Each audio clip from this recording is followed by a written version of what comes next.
Now, my interest in self-psychology began in the early 1980s when I came to the school. And when I came to the school, I have to say that there were some wonderful clinicians here, and I wish that Dr. George Frank and Dr. Judith Mishney were here today, but I know they're smiling from up there to see some of you who have studied with us over the years. Now, when I became interested in self-psychology, it was really part of my separation individuation stage from Dr. Otto Kernberg, with whom I had been working for 7 years. And self-psychology opened a new window on the problems of adult clients or patients with whom I was working, and really invigorated my treatment. And I particularly became interested in why many individuals who were able to meet the challenges of midlife recover from sometimes tragic circumstances, weather disappointments, rejections, and failures, and make positive changes in their lives, while so many others became stuck and sometimes entered a downward spiral of depression and anxiety. I began to feel that underlying narcissistic vulnerability contributed to midlifers' difficulties in coping, and that the exact nature of the events that confronted them were less important than the meaning that these events had to the person's self-concept and self-esteem. Now, the term narcissistic vulnerability refers to a particular weakness in an individual created by past injuries to certain aspects of the self. And this afternoon, after discussing how vulnerability in the self affects the ways in which people deal with the stresses and challenges of midlife, I'll talk about and illustrate the main foci of the treatment of midlifers who are stuck, and then I'll conclude with some discussion of the issues that social work clinicians face in their professional work in midlife. And I just want to observe that stressed, spelled backwards, spells desserts.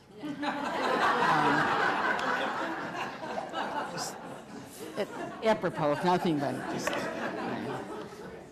Now, everyone possesses some core beliefs about themselves and the world, and certain pressing psychological needs, the validation and satisfaction of which are essential to their well-being.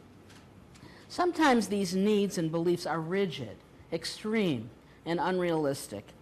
I've used the metaphor of a bubble to describe these necessary and often rigid and unrealistic beliefs and intense needs that often lead to driven behavior. For example, there are those who believe that they can do everything perfectly, avoid mistakes, and control their environment and those around them. Consequently, they overwork or try to be the ideal parent, son or daughter, or employee, and are devastated when they experience mistakes, disappointments, setbacks, and failures, or are unable to control their health, others, or life events. They try to please others at the expense of other needs, and desperately seek positive feedback. When their needs or expectations are frustrated, their self-esteem plummets, and they feel worthless and hopeless. Other individuals live with a sense that they have unlimited time to achieve what they want from life, or to take what they have achieved for granted, believing that good times will last forever. They can't accept that time and options may be running out, or that they cannot maintain their customary way of life. Now, midlife spans many years, and people differ in their perceptions of its precise boundaries. The older we get, the more the end of midlife stretches, as I've been learning a lot about lately. Now, because of the wide time span that this epoch encompasses, people who are at the beginning of midlife face different challenges than those who are much older As one author commented somewhat ironically, we enter the adult world with abundant energy but little experience. We approach our exit with abundant experience but little energy. Now, there's some common ways of recognizing when one is entering midlife. We become reflective about big questions, such as how much healthy choice ice cream we can eat before it's no longer a healthy choice. When we stay out late and paint the town red, we're still home by 10 o'clock. Our chiropractor's our best friend. Everyone at the movies seems so young. But on a serious note, it has been said that the fundamental developmental task of adult life involves the maintenance of self-esteem and identity in the face of the biological, psychological, and social stresses and losses that occur as we grow older. The long midlife period contains numerous stressors and events that may make most of us vulnerable to disruptions in our sense of well-being and equilibrium, but we are able to recover. Although for those with underlying narcissistic vulnerability, however, the bursting of the bubble that sustains them is acutely painful and undermines their basic sense of self. Now, many of those who have a difficult time in midlife are those who may have appeared to have achieved perfect lives or attained major successes. Their sense of perfection, self-sufficiency, and control of others in life seems to erode as children and partners display unacceptable characteristics or behavior or show emotional problems that make them appear flawed. Aging parents fail to change their attitudes, make new demands, and die without providing love and approval. The need for new and greater achievements brings overwork and exhaustion and do not relieve the emptiness that some people feel. Aging out of certain careers, increased competition, forced unemployment, early retirement, illness, and disability undermine the mainstays of self-esteem and identity. The bubble bursts not only for those who have sought perfection, but also for those who are chronically unhappy in their lives while maintaining the belief that they will eventually succeed and achieve their dreams and ambitions. Feelings of regret or pressure to make changes may arise as a person becomes acutely aware of the limitations of time, the paths that have not been traveled, and the lives that have not been led. It may be necessary to shed certain illusions about themselves and their lives that have kept them going. Change seems necessary, but not always possible. A deep sense of regret, envy of those who make different choices and seem to have achieved more success, dread of the future, and a feeling of futility about ever being able to attain one's ambitions may set in. Otto Kernberg believed that midlife forces narcissistic individuals to face unpleasant and unsettling realities about themselves and their lives. He wrote that the eventual confrontation of the grandiose self with the frail, limited, and transitory nature of human life is unavoidable. From a self-psychological perspective, the loss of self-objects or of experiences and opportunities that sustain and bolster the self-concept and self-esteem may seem catastrophic and make it difficult to weather even seemingly minor setbacks and disappointments. Sometimes the bursting of the bubble of omnipotence, control, perfectionism, and fantasies of fulfilling certain needs or attaining success, status, and recognition may result in acute reactions. You know, it is very warm in here. Do you think there's any, I see people going like this.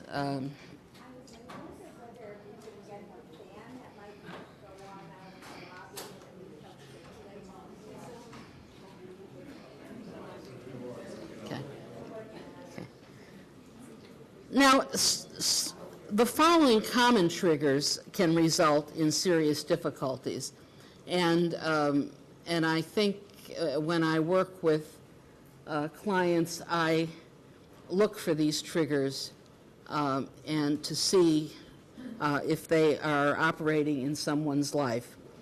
blows to self-esteem, the awareness of the discrepancy between one's dreams and reality, the recognition that one cannot attain perfection or complete control of others, the envy of others who appear to have what one wants, disruptions or failures of compensatory activities and characteristics, the loss or unavailability of vital self-objects or a career niche that has validated and affirmed the self, or of opportunities for self-expression, profoundly tragic or catastrophic and sometimes unexplainable events that create loss, feelings of betrayal, or that challenge one's values, the awareness of chronic feelings of emptiness and loneliness, the recognition of having destroyed or failed to make use of opportunities, the need to reappraise one's goals and way of life, having to take on burdensome roles and responsibilities,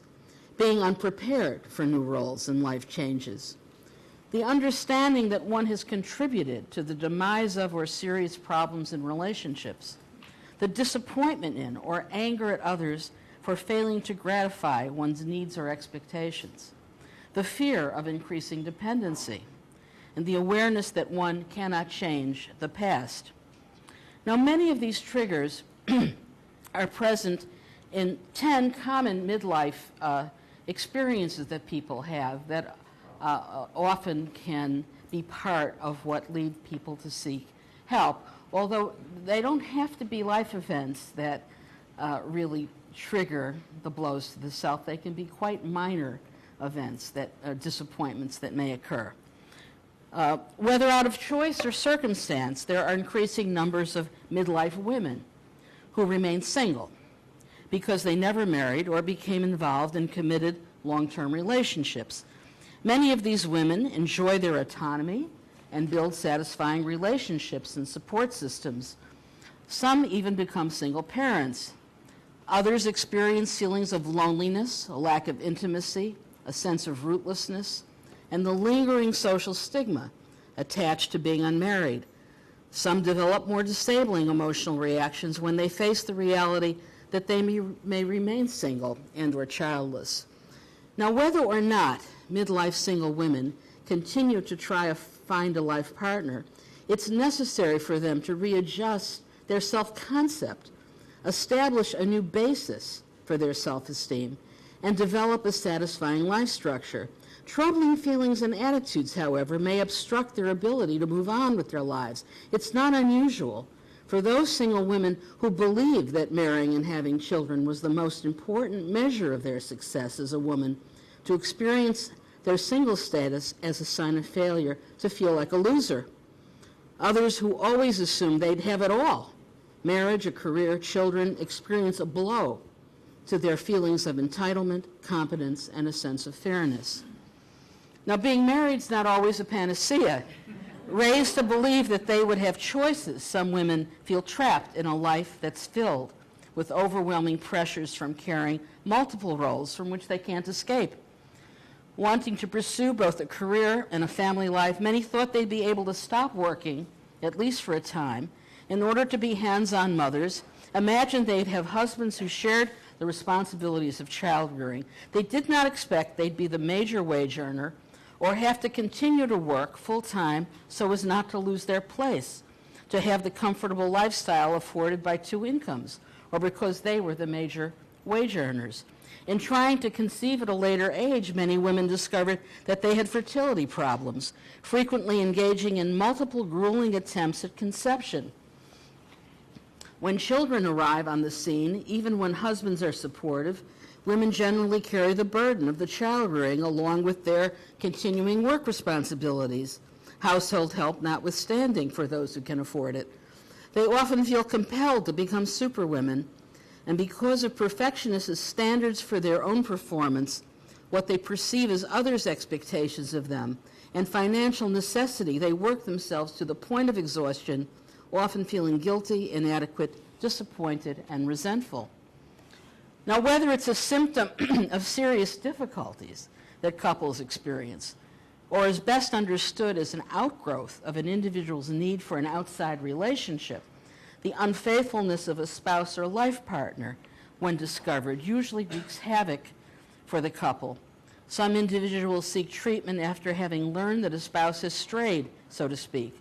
Others seek help because of their strong urges to engage in or due to conflicts that arise because of their active involvement in an extramarital relationship. In the former instance, feelings of betrayal, anger, and continued distrust may become overwhelming. In the case of those who are tempted to have or actually become involved in an affair, sometimes frustrated or conflicting self-needs are at play that make it difficult for individuals to contain their desire to pursue a new relationship or to choose between one relationship and another. Despite the prevalence of divorce, the decision to end a marriage or a long-standing relationship is a difficult one that often takes considerable time. At the most manifest level, divorce brings about numerous actual and potential losses, including loss of a partner, lifestyle, economic well-being and security, friends and family, status, and dreams and plans for the future. It commonly engenders feelings of guilt, particularly when children are involved, and feelings of personal failure. At a deeper level, ending a marriage may assault one's self-concept and challenge one's values and identifications. Concurrently, divorce creates the potential for positive changes, which may also seem frightening. The economic and psychological impact of being let go from a job because of cutbacks, downsizing, or re-engineering, or of not being able to find work in one's field can be staggering, necessitating drastic changes in lifestyle, eroding savings and pension, necessitating borrowing money, extending credit, losing health insurance, and forcing dislocation. Changes in expectations about lifestyle and reorganizing one's attitudes about work are necessary. In addition to these material losses, however, involuntary unemployment, whether short-term or prolonged, may assault one's sense of fairness and have a marked impact on self-esteem. It may also trigger feelings of hopelessness and bitterness, as the rules seem to have changed in the middle of the game. Midlife parents need to come to terms with their children's choices and personalities. When an offspring is the mainstay of a parent's self-concept, self-esteem, and his or her choices are challenging to the parent, trouble ensues. Some parents are unable to make the internal and external changes necessary to creating a different type of relationship with their adult children and to encouraging them to live their own lives.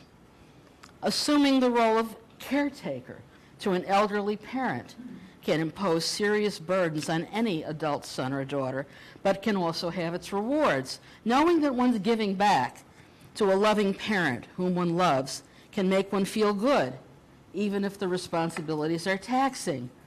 The caretaking role becomes more problematic, however, if relationships with parents and other family members have been strained, conflicted, or estranged, and if there was physical or emotional abuse. Although it's possible there can be some repair of past wounds and some positive resolution under certain circumstances, this may not always be possible. Midlifers often have to deal with the death of a parent, which necessitates an internal reorganization. It may signal the recognition there's no longer another generation between the midlife adult and death. It may leave one feeling alone in the world or orphaned. It may end the fantasy that an unloving or otherwise difficult parent will change and become loving or appreciative. And the death of a sibling, a member of one's own generation, is a stark reminder of one's mortality. It may remove a person with whom one shared a history, leave one feeling that one has been left to face life alone, and trigger underlying issues associated with sibling rivalry and one's position in the family. Sometimes the death of a spouse or partner is complicated by the fact that the partner has been a significant self-object who's bolstered the survivor's self-esteem, self-concept, and self-cohesion. The bereaved individual who has been dependent on the self-object functions that the deceased provided may experience a total loss of self. Illness or disability usually are physically and psychologically assaultive events that may rob individuals of roles and characteristics that have been the mainstays of their self-concept and self-esteem. Even minor conditions, such as knee injuries, may feel traumatic. Sometimes people feel that they are being punished for past misdeeds, angry feelings, acts of independence, or of not having lived up to the unrealistic demands of their grandiose self. These onslaughts may be greater when there's a stigma attached to the condition, as the case with HIV or cancer. Lastly, early retirement. Whether the decision is voluntary or forced, midlifers are retiring early and look forward to enjoying another phase of their lives, particularly when they have economic assets. But despite its positive potential, it may also force drastic changes in the self and one's relationship to the world. It's a more complicated choice when work has been a major support to one's self-concept. When engaging in the changes necessary to make retirement successful require actions that are unfamiliar or uncomfortable for the individual, and when it triggers long-standing insecurities. Well, there are some positive aspects, but I'm not going to. Actually, in studies, people find that midlifers also feel increased freedom and sense of well-being very often. Now, in When the Bubble Bursts, I described the significant components of the psychotherapy of such individuals, including empathizing with their pain and helping them to understand what is contributing to their reactions, to temper the demands of the grandiose self, to mourn their losses, to help them overcome feelings of guilt, shame, and fraudulence. Treatment also aims at shaping and strengthening their self-concept, improving their self-esteem regulation, expanding their capacity for empathy, and finding new self-objects and outlets for self-expression.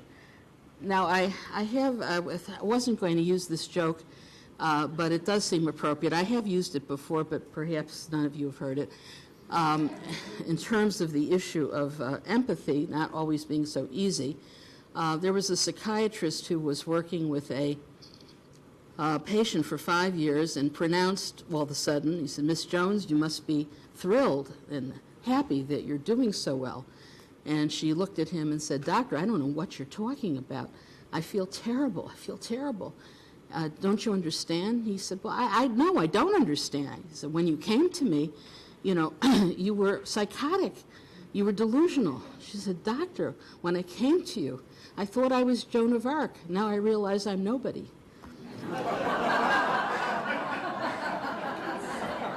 So, I mean, the story, it is, whether it's a self issue or whether it's an empathy issue, or whether it's an intersubjective issue, anyway, I'll move on. So like all self-psychological treatment, the foundation of the work is the therapist's empathy, or ability to place himself or herself in the shoes of the patient and see the world through the patient's eyes. Achieving such empathy is sometimes more difficult than one might imagine. One potential stumbling block that may arise in the treatment of midlifers with narcissistic vulnerability is their tendency to show intense and extreme reactions that may not seem objectively warranted by their life circumstances. Therapists must nevertheless convey that they appreciate what patients think and feel and resist seeing some patients as being overly dramatic, underestimating the depth of the the impact of the patient's reactions, or minimizing their pain, or pointing out what seems to be extreme. A second potential impediment to sustained empathy stems from the intensity of a patient's painful emotions. This can be seen repeatedly with midlife individuals who experience hopelessness and despair, feeling that life has passed them by, robbed them of their most meaningful relationships, niches in life or opportunities and dashed their hopes. Palumbo described the difficulty of watching people in pain without feeling overwhelmed or having to take it away, empathizing with the patient's despair while conveying hope, and dealing with the existential dilemmas raised by patients who are questioning their lives. Now, Marge was 52, was depressed and in a chronic rage when she entered treatment. She lived with her second husband of 20 years, with whom she felt she had a reasonably companionable relationship, and worked as a school librarian. She found her work boring, regretted that she had not lived up to her potential. She sought help because she felt consumed with anger and regrets about not having the family life she dreamed of. I don't know what I've done to deserve how things have turned out. By this she meant she was greatly disappointed in her grown children, blamed herself what she felt was their failure. My daughter Jessica's 30 going on 15. We just finished paying for her to do graduate work in art history from an Ivy League school, no less. Now she's working part-time as a waitress, lives in a run-down tiny apartment that has no stove, can't even pay for health insurance or support herself. I never wanted her to go into art history in the first place, but at least I thought she'd get a job in her field. She says she wants to be an artiste, but no one's going to discover her in a coffee shop. If I say anything to her, she tells me to get off her case, that I've always put too much pressure on her, as if wanting your daughter to be successful in life is a bad thing. Wouldn't be so bad if she were happy, but I see that she isn't. How can she be? She's not dating either. I've given up on the ideal she'll ever have children. I know I sound horrible. I should be more patient, keep my big mouth shut, but when I look at her, I see an attractive, talented girl who's making a mess of her life and who's depressed. She sees my disappointment in her, and I can't help it. I try to button my lip, but I can't. All I want is for her to be able to support herself. That's all I ask, but I know I have to change. I don't want to lose her completely, and she's distancing from me. I see my other friends enjoying their relationships with their daughters. I don't know why I can't have that. Marge then launched into another tirade against her son Adam, his fiancé, whom she viewed as trying to separate him from the family. He's a great guy, but he's blind. He loves her, defends her if I say anything. When I call her, she's polite, but always has an excuse to get off the phone. Can you imagine they called me from her mother's house telling me they're getting married? Couldn't he have called me himself first? You can be sure her family isn't going to pay for their wedding. They don't have the money. I don't care if we have to pay for the whole thing. I just don't want to lose him. All of my life, I've wanted a family. I see my other friends and their children, and I feel envious. The younger of two daughters, Marge was born when her mother, an immigrant, was 40. A blonde and blue-eyed child, Marge was unusually attractive. The family was poor. Marge's mother was a plain, old-fashioned woman who did not wear makeup or dress well. She was depressed, kept to herself, was critical of outsiders. Marge felt ashamed of her, wished she were less self-sacrificing, more outgoing and happier. Although her mother took pride in dressing Marge, she rarely spent time with her, seemed unattuned to Marge's feelings. Marge described her father as a financially unsuccessful, unassuming, and depressed man who worked as a presser in the garment industry. The parents fought frequently. Marge remembers their small apartment as dark and cold and lacking in joy. She longed to be part of a different family, and some of her friends' parents adopted her. The only real positive memories of home that she has are of the smell of bread baking in the oven and her father bringing her pretty dresses from his company. She described feeling shy and fearful at school, but others found her to be aloof. She had temper tantrums at home to get her way. Her mother wanted her to be a good student, go to college, make something of herself, but Marge felt she was not smart. In retrospect, she realized that no one in her family role modeled success or really helped her to negotiate the world. She graduated from a local college and soon married in order to get out of the house. She was attracted to her husband's worldliness, but he quickly became involved with other women. She had a miscarriage just before she conceived Jessica. She felt extremely alone and frightened when the children were born. She wanted a family desperately, but was an anxious mother, particularly with Jessica, who was not an easy child and was extremely willful. She frustrated Marge by not fitting into her routines. Marge acknowledged that she'd been too controlling and perfectionistic with Jessica, but did not know any better. Adam was a more easygoing child who became self-reliant quickly. Marge felt that she and the kids were close, especially after her divorce. More recently, she felt Jessica blames her for the divorce and idealizes her biological father despite his bad behavior.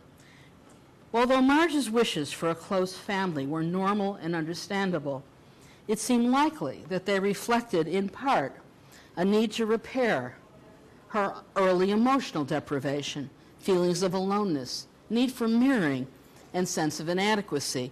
Consequently, the frustration of this need exposed Marge's underlying vulnerability. The paths her children were taking made her feel that she was a failure, once again. Although she had developed some healthy self-esteem around her appearance and ability to attract others, the value she placed on her looks covered her profound feelings of inadequacy in other ways. She spoke, dressed, and behaved in an impeccable manner, and from an early age she cultivated an air of superiority and aloofness in her dealings with others to cover her own neediness and feelings of vulnerability. Likewise, she had a sense of entitlement that others should approach and do for her, which reflected her need to have people prove that she was desirable. When she failed to get the attention or mirroring that she craved from her husband, sister, and friends, she became angry and withdrawn. She lacked empathy for what others were experiencing, tended to blame them for their shortcomings. Her defenses had protected her fragile sense of self, but they're no longer working, resulting in enormous self-blame, a deep sense of regret, and painful feelings of guilt. In the initial phase of treatment, the therapist confined herself to trying to convey empathy to Marge, which was not always easy, as she sometimes wanted to shake Marge and protect Jessica. But she liked Marge. She gradually began to help her connect her current reactions to her past life. This is Marge. Jess called me to complain about her being cold. It's winter. What does she expect? Her shitty apartment hardly has any heat. Forget the landlord. He's a creep. So you think she'd go out and buy a small heater? Not my daughter. So I offered to buy it for her. Well, you think I hit her? She said it was too bad that I couldn't accept her lifestyle, that I shouldn't impose what I wanted on her. All I was trying to do was make her more comfortable.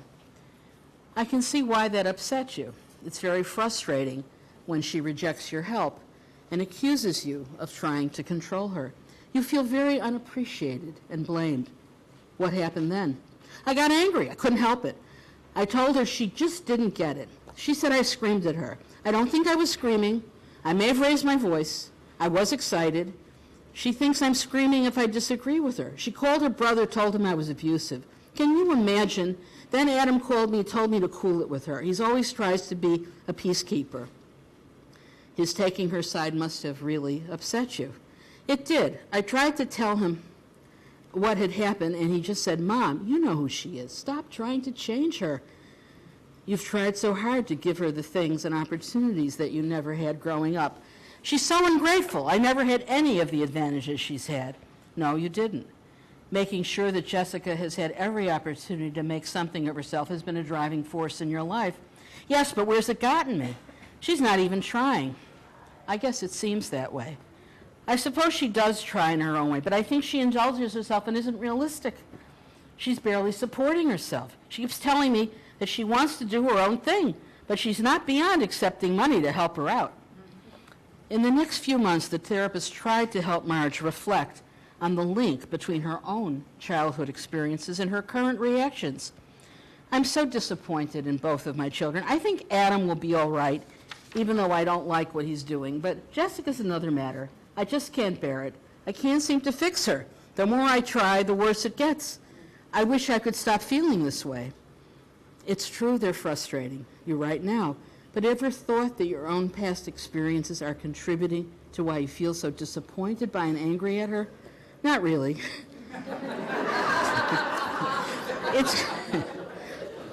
It's possible that being a good mother to Jess and helping her to succeed in life have been crucial to making up for your own painful childhood and you're feeling that you never realized your potential. Well, isn't it natural for a parent to want her daughter to do well? Of course it is. But your feelings of worth seem totally dependent on how you feel she's doing. There may be more involved. What do you mean? Well, perhaps your reaction to her is not only about who she is, but also about what you feel to be your own lack of success. I don't know how to ignore how she's living her life. It's not a matter of ignoring her life. It's more about exploring together why her living the life you'd like for her is so vital to your sense of well-being. Her frustrating you seems to be striking a deep chord in you. Of course, this all went over her head at this point, I must say, but repeating this tack seemed to work eventually. Now, when individuals have unrealistic, grandiose, omnipotent, or perfectionistic expectations of themselves and what they should accomplish in life, it's likely that they can't live up to their own demands or value and be contented with their actual achievements for very long. Believing that they should be able to control life, prevent death and illness, be strong and sufficient, individuals with severe vulnerability do not allow for human limitations or life's vicissitudes. Problems that others might regard as part of the human condition are experienced as assaults or signs of failures. And because of their human limitations, and they've also played a role in bringing about some of the failures they've had. And the recognition that they're imperfect and they've caused harm to themselves or others then results in their relentlessly attacking themselves when they begin to realize it. So they become overtaken by their mistakes and limitations and see themselves then as all bad. The therapeutic goals involve helping them to accept their human limitations and failings without letting these define their entire sense of themselves.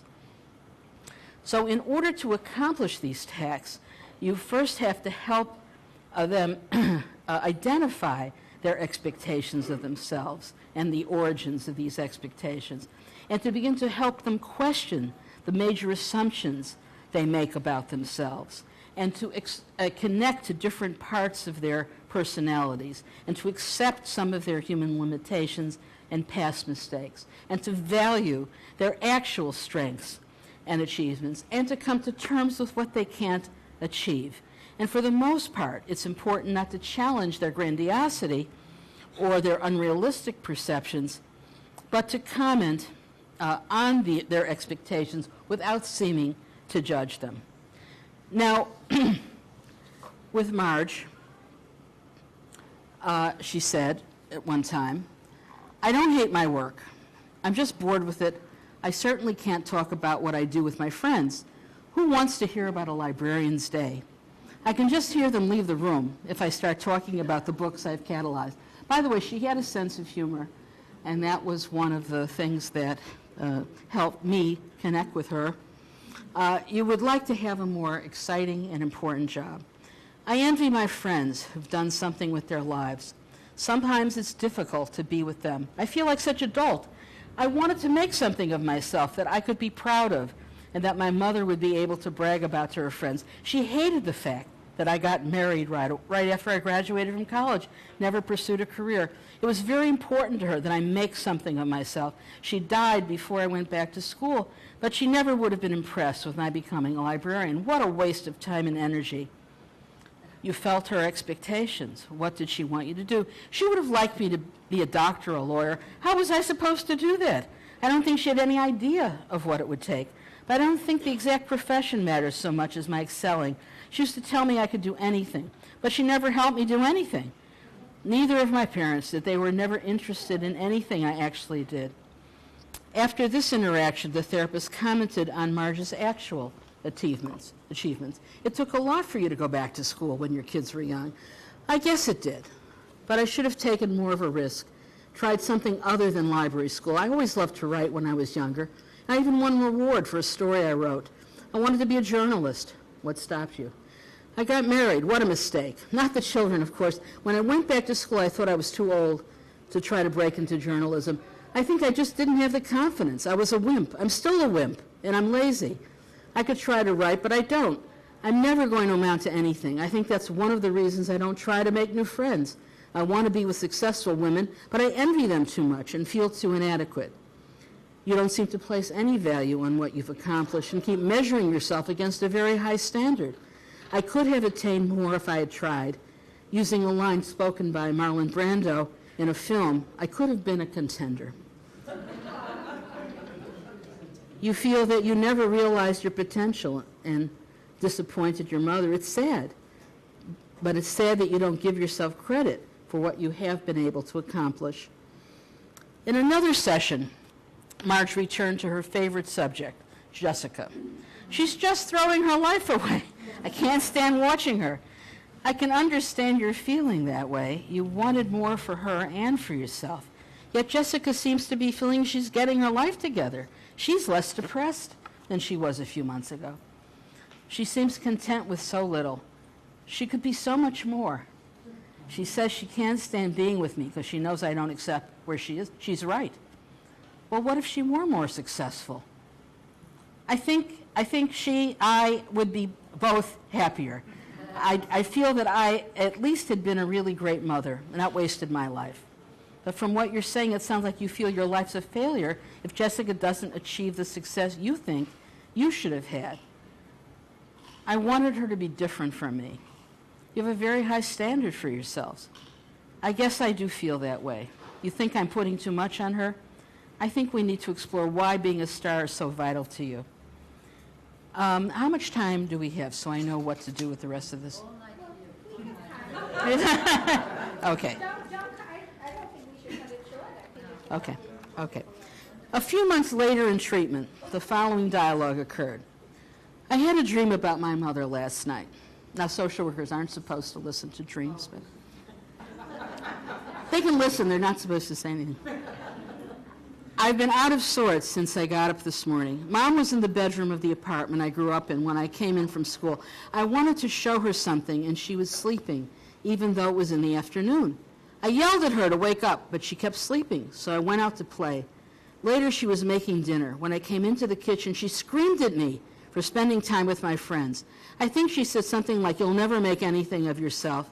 I started crying, said that I'd show her she was wrong about me, but she wouldn't listen. It's an awful dream. It looked and sounded just like her. In the dream, it seemed that you could not get her positive attention, but she was quick to let you know if she thought you were doing something wrong. She was very critical of me. I never seemed able to please her. I had to look perfect, act perfect. She'd get upset if I got an A- instead of an A. She'd always tell me to lower my voice, stop fidgeting. Can you believe she used to have me march up and down the stairs of our apartment house with a book on my head so I'd have good posture? That was a lot of pressure on you. I felt frightened a lot. She also was frightened about everything. She wouldn't even let us have roller skates. That made her too nervous. So on the one hand, you grew up feeling you really had to be a star, but were never encouraged to take any risks. I used to want her to do more. I didn't like she stayed home all the time. Have you ever thought that her expectations of you were too great, caused too much pressure? I don't know if I ever thought that. I do know that when I was an adolescent, I thought I had to get out of the house and get away from her. You don't seem to have much compassion for the child you were. You seem to feel that you should have grown up without any help. 6 months later, after going over and over the same type of material on many occasions, Marge spoke about a recent day she'd spent with Jessica. We had a reasonably good time together for us. I called her to ask if she wanted to go shopping, have lunch with me. To my surprise, she said. She agreed. She looked terrible, but I bit my tongue, didn't say anything, and we chatted away. And I realized she really wants my approval, the poor kid. I was very upset when I came home. What were you feeling? Tearfully. I've been very destructive to her. I didn't mean to be, but I have been. Well, what do you think you've done that's so destructive? I was too controlling when she was younger. I was too impatient.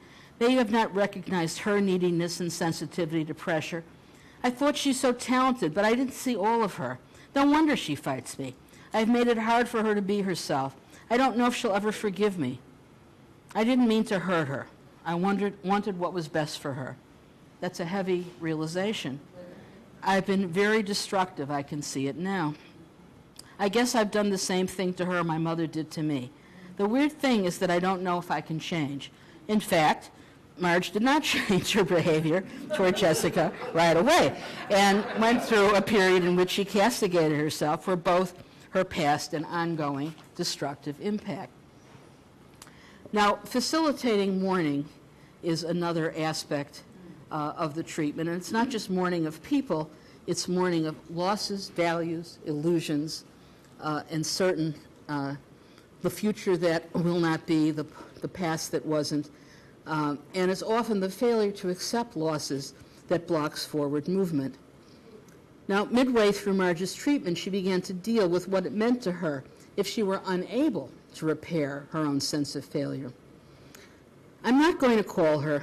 I don't want to speak to her till she apologizes to me. Call it pride, but I just don't care anymore. It seems like you care a lot. Well, she had some nerve telling me I was only interested in her because I wanted her to make up for my own lack of achievement. How dare she say that to me? I know that I give her a hard time, but I really love her. I thought she knew that. It makes me feel terrible to think she believes what she said.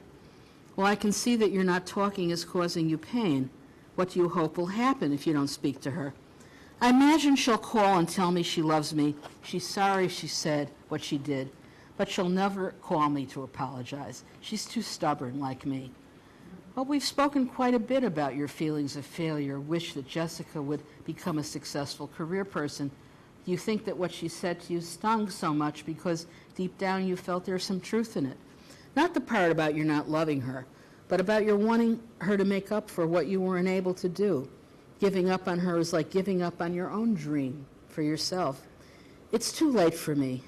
I don't want to think that it's too late for her. Why is it too late for you? I just think it is. My family has meant everything to me. Well, what if Jessica's not able to fulfill your dream? Well, I don't think she's ever going to get there. It's hard to face. Well, perhaps facing that forces you to give up the feeling that you can repair your own life. I feel that I botched my chances. I was too frightened. No one else saw my fear.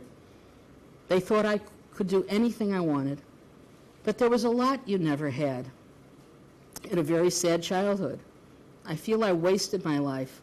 I wasn't true to myself, and she was tearful. Well, no one helped you. It's impressive how far you've come. You've said that before, but I don't see it. Sometimes I do, but it doesn't stick. I guess you keep hearing your mother's voice and listening to her expectations of you. And in the next few sessions, she spoke about the life she'd like to have had.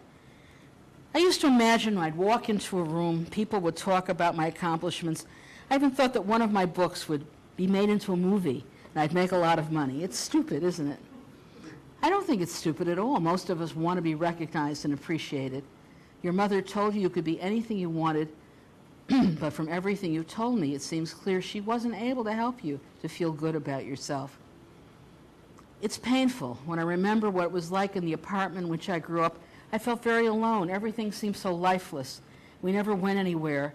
I was ashamed of inviting my friends over. I had to get away. My friends' parents used to feel sorry for me, let me stay for dinner. Well, they adopted you. You seemed to feel less alone when your kids were growing up. Well, not in the beginning, but later, particularly when they brought their friends home and we were able to go on outings. I always imagined they'd get married, live nearby, bring their children to the house on weekends and holidays. I thought that would help. That would happen for sure if I raised them differently than the ways in which I was brought up. I tried, but look at what's happened. Jessica will be lucky if she ever finds a man to marry her. God knows whether Adam's wife will ever let him be close to us. I get sick thinking about it. It's quite a loss. And then she continued on the subject for a while, and on the subject of some of the fantasies. And in the next session, she was a little more upbeat. You won't believe it. Jessica actually called me. She didn't actually apologize, but she said she missed me. Then a few hours later, Adam called, invited me to lunch. He said he wanted my input about the wedding. How did that make you feel? I'm a bit better. At least I'm out of the funk I've been in. I guess they do both care about me in their own ways. You're right, I tend to see things as black or white. If they're not giving me what I want, I think they don't love me. Still, I don't think it's going to turn out the way I want. I suppose I should get over it already, but I worry about both of them. I can't seem to look forward. This should be a happy time, but I keep feeling so sad. It's possible that what's happening now is that you're in touch with a lifelong sadness, that you've been able to push away. I'm not going to read the next few pages for the sake of time, but in those, the therapist shifted gears to trying to help Marge get a life. And in terms of trying to help her think of what would relieve some of what she was feeling. And that is an important part of the later part of the treatment in these cases, is beginning to help people begin to take steps that expand their own ability to get gratification in some ways. And one of the things that she did, and to be an advocate for that without pressuring the patient or steering them in directions in which they, cannot really follow, but she really wanted to do real estate, and in fact was able to begin to take steps toward finding out how she could really do that. And she was extremely pleased with herself, and in the process reached out to a friend of hers and made a reacquaintance with somebody that she had liked very much. Now,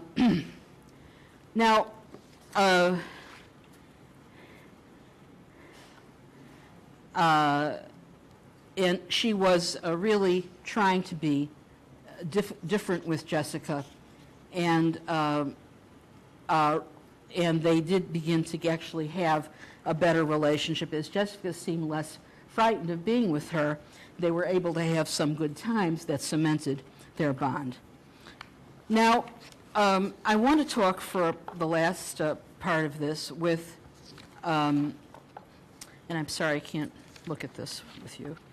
I thought I had enough time. That a major challenge to our empathic attunement with midlife patients in particular stems from the fact that most of us are midlifers and subject to the vicissitudes of midlife. Even in our lives, personal struggles around self-confidence and self-esteem, loss and change, health and illness, uncertainty about the future cannot help but influence our work. I'm reminded of another bad joke about a mugger who attacks a woman walking down the street, and he says, "Your money or your life?" And the woman replies, "You don't understand, I'm a social worker. I have no money and no life."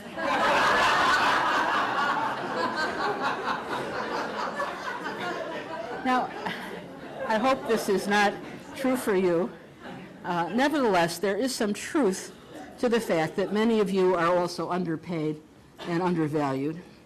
And we're living at a time when life confronts us with unsettling and sometimes frightening conditions that threaten our collective security and make us feel the world is out of control.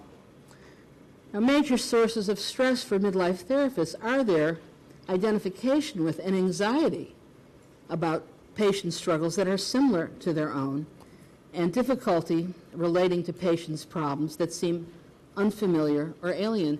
I had a client this morning whose mother and father are in assisted living, and what's freaking out the patient is the confrontation that she is going to get old. I mean, she's already about 64, but she is the epitome of the perfectionistic superwoman control freak, who's very successful at everything she does, but is a nervous wreck that she's going to make a mistake.